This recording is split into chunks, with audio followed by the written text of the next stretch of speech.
It's me again. Good morning, good afternoon, good evening, wherever you are. Excuse my hair, it's looking a bit funky. I've washed and I don't like using the blow dryer a lot, so I naturally stretch my hair by putting them in these really pretty, very awkward doo-doo plaits. Anyway, I know I said I was going to go on hiatus for a couple of days and be back on the 11th, but realistically, this is a space that I need to process. And boy, have I been processing, shall I say. It is Saturday, which makes it Saturn Day. It's the 7th. We still have Venus in Taurus, and we are slowly leaving Mercury in Gemini. I started my detoxing from yesterday, and I have been getting revelations I did not expect. I wanted to share and I wanted to speak, and I want to continue doing that because this is where I feel the most in my prime. And as I do, I always have conversations, and conversations lead me even down deeper rabbit holes, which is amazing in itself. For me today, the song of the day was Ordinary People by John Legend. And in the beginning, the lyrics are like, girl, I'm in love with you. And this ain't a honeymoon. Past the infatuation stage. I'm currently doing a yoni cleanse, which is a womb cleanser. And very focused on those ties romantically, platonically, but just as a woman, when it comes to our reproductive system, a lot of it is based not only in the root chakra of ourselves, but the sacral chakra too. Our heart, our love. And what really dinged in my head, and we talk about this sometimes, we do, but typically about past lives. Like, are they real? If they're not, but I know one thing is very certain, is we pass down memory. It's how our cells know how to regenerate, how to keep a certain tone, color, elasticity. I'm a very firm believer that in my blood, physically in my blood, in the genetic makeup of me, is the history of everyone before me. My mother's mother, my father's father's mother, all of these generational codes. It's why we're able to see our ancestry through our DNA. And I don't think it's only just the people who birthed us that memory sticks, but also the essence of life of that time, of those places, of even our, if reincarnation is a thing for you, even our soul repetition within itself. I believe molecularly it's all still very much there. It's also very much prominent. And this can be a good and a bad thing. And for me, it made me have to truly understand that the whispers of remembrance is not just the things I have to purge in this lifetime, but also remember, integrate, and let go of the things that in my DNA has stuck for generations. And I'm not trying to give him a big head, I was thinking about my ex and how it is possible that somewhere in my genetic makeup and his genetic makeup, our paths have crossed before. I used to joke around this thing and say, hey, I've got a really slick tongue. I love words and I'm really good with them to an extent. I'm not a linguistic master just yet, but I have an understanding or a relationship with words that most people just don't get. And I always used to joke around and say that God knew when he gave me the brains to be able to decipher words this way, he had to give me heart in order to not be some super villain, because the logic would be on 10. But also he made me a woman so I wouldn't cause trouble, because I could get in my slick Rick ways. And it would be heartbreaks everywhere. And as jokingly as that is, I had to actually question, what if I actually was a man in a past life, or even in my ancestry? This was a gift that was passed down, right? That means there were slick Ricks in my family, and I've inherited not only the goodness of that, but also the bad. That means there are heartbreaks and heart throbs in my genetic lineage and makeup, left pain and destruction behind them, all because they had the gift of the gab. Not necessarily because it wasn't out of true love, but love became obsession, which in itself is toxic. And I had to think about my situation with my ex, because he was, to a degree, spiritual himself in a practical sense. And a lot of what I'm discovering now through astrology and human design and numerology and just all those esoteric types of teachings, he opened my eyes to that world. I'll admit that. A lot of what I kind of knew was just intuitive. I just thought I could see it that way, so everyone else does, right? I didn't realize there was teachings and histories behind it. It was just, these were my imaginary friends, and I thought it was just a simple thing that everyone had. Same way I've recently realized some people don't have an internal voice when they read. It's not like a wholesome behavior thing in their mind, which blew my mind, by the way. So we really aren't all built the same. We truly are built differently. And I had to question, the reason that everything for us turned so sourly, because, and disclaimer, trigger warning and disclaimer, I recently had a miscarriage. And one thing I've understood, energetically at least, when it comes to miscarriages, is that child takes a piece with them. So it's sacrificial. It's a release. A very intense, very brutal, very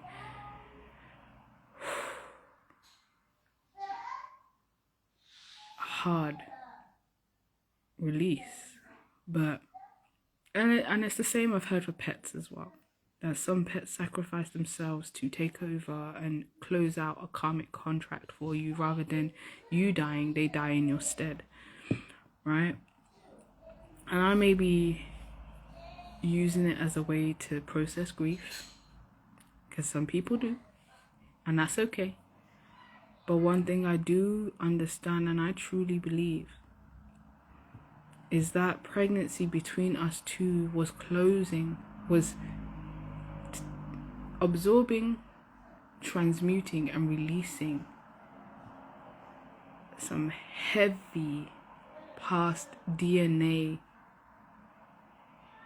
trauma and link between the two of us that we weren't aware of. Biologically, they say the egg chooses the sperm, and it's usually the survival of the fittest. The strongest sperm wins, right? It's with the right DNA code matching, meaning that it has to be the right key for this lock. And if you think of it that way, that means that child came into existence because there was something within my DNA and his DNA that matched. Now, why that child didn't come into being a full existence, I don't know. And I don't think I'll ever know, but I do know one thing. Whatever was unlocked due to the emergence of that energy, those DNAs, it opened far much more than then grief allowed me to process.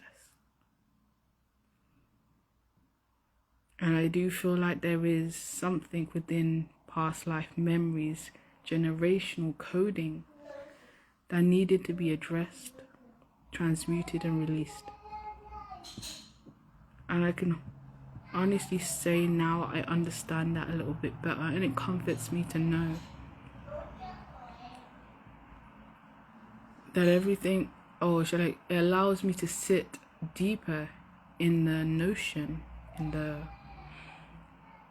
appreciation that everything in life doesn't just happen. It doesn't happen to me, but for me.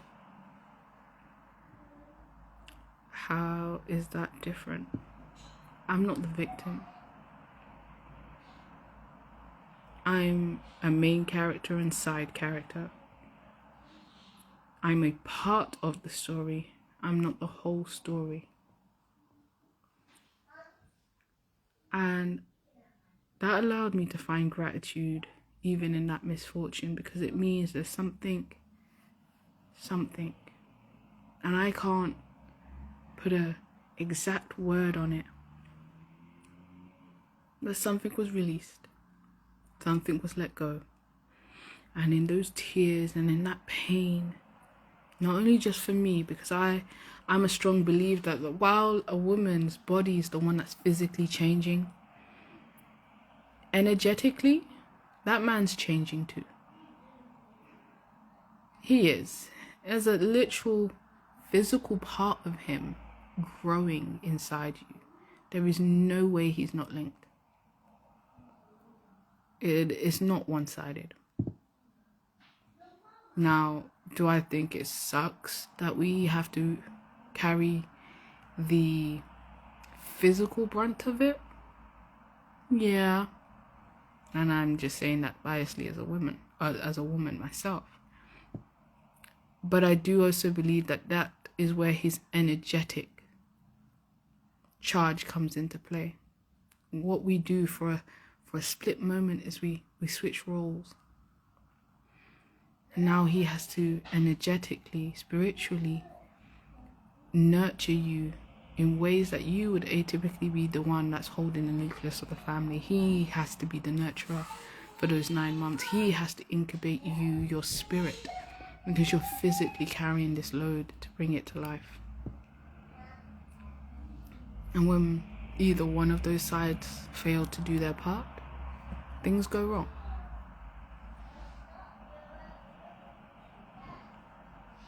There's preparations and separations. And I think, like most writers, there's a main plot, but then there's also side plots and twists and foreshadowings and, plot twists and all of that. If your story was predictable and you knew which twists and turns were coming, where would the excitement be? And I feel like that's why genetically we spill over certain lessons that we may not necessarily have been the one that need to learn, but we needed to clear it out of our DNA. I truly believe somewhere down in my DNA, there was a heartthrob. Be it my past self or ancestry, who hurt my ex's ancestry, past life, soul, however you want to put it. And that miscarriage, that child, came into existence to not only acknowledge it, but also to transmute and dissolve it. Not just for me, but for my ex too. And that took a weight off of my chest I didn't even realize was there. I don't think we only come here to bring purpose into life, but I think we're also here to close some of them too. Ones that are no longer relevant, that have become a hindrance to progress rather than a help. Look at the example of monarchy. There was a time where leadership was just a royal family, right? Now we have parliament, we have democracy, we have voting in leaderships. But there was also a time even before that was a thing. We go in cycles.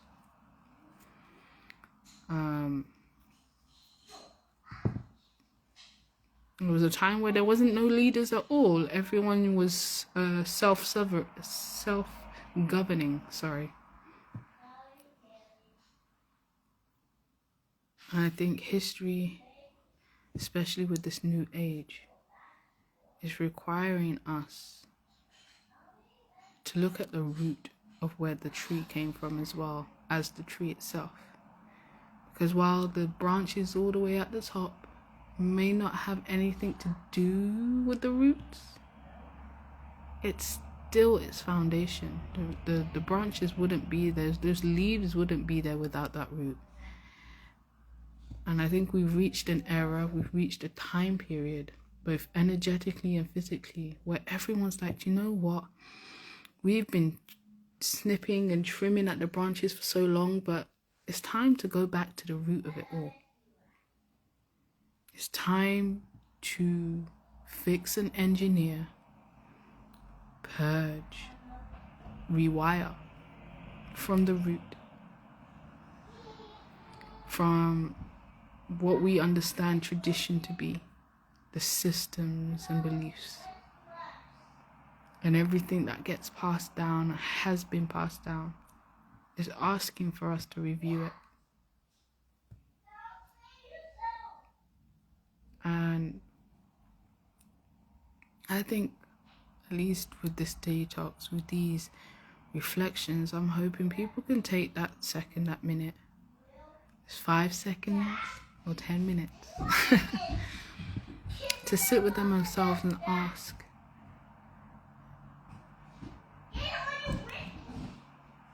truly, my foundation,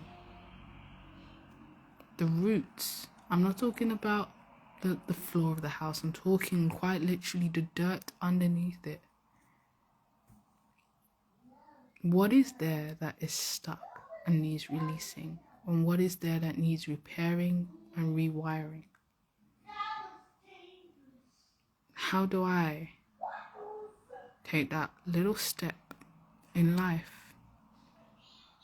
to rewire and rewrite the coding of my DNA, so that when it's passed down, that's a new generation that's born from it, not stuck with the same patterns anymore.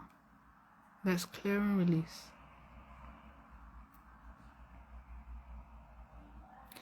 Thank you all for always giving me the space to speak this, or else I would go crazy in my mind.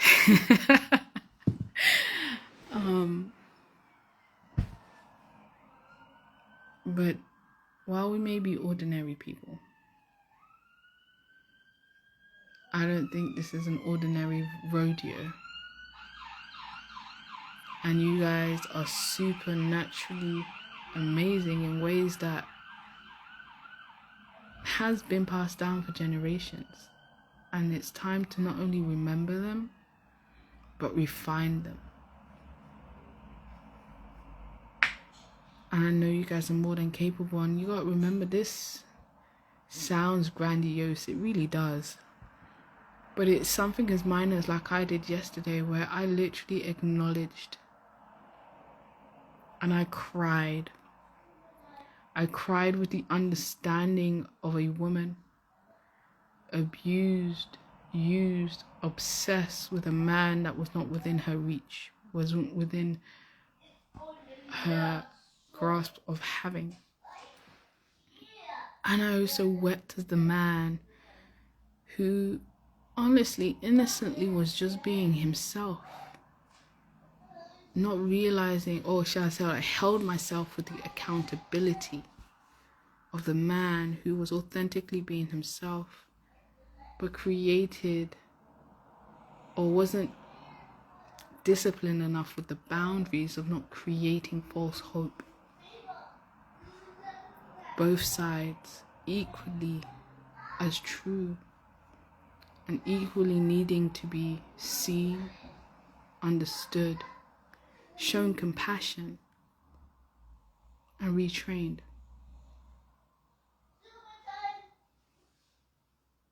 And I said I absorb all that pain, obsession, because it wasn't fake love. It was so deeply desired.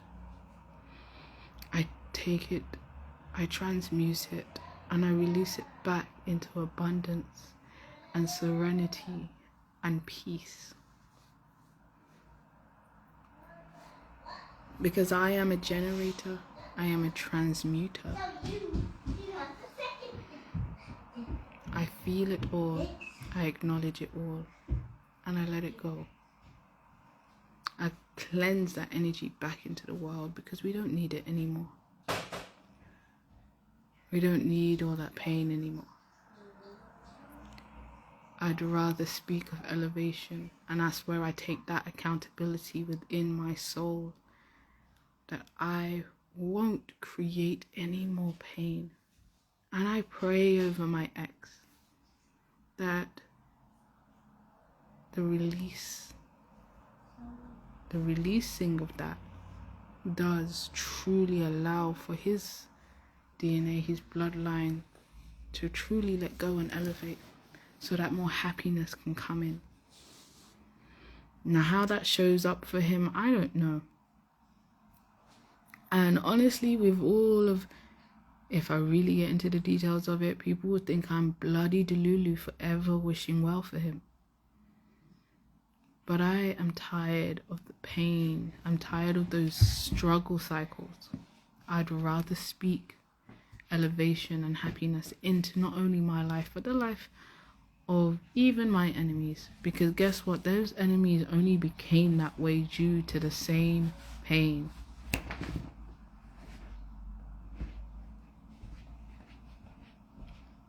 That's my daughter being cheeky as hell. Anyways, I guess I'll see you guys tomorrow. I hope everyone it's Saturn. Saturn Day is about that accountability, that responsibility, and I've just told you what. Oh, I love this. Anyway, honestly, sit with yourself, review, and hold both sides of that story to be true. Don't let anxiety or the delusional sense of distance distort the reality of that feeling. Feeling gets processed by thoughts. Thoughts can get processed by feelings. There is a bridge, there is a balance, and we're all capable of it. So yeah, sit, stare, and wonder, because I be wondering too. Is there more to this life? And if before us is really true? I'm going into poetry, my bad. But honestly, just ask yourself, with the winds of remembrance, is there anything in my DNA beyond me, before me, that I can rewrite? Let's rewrite those stories. Let's honor them for what they are.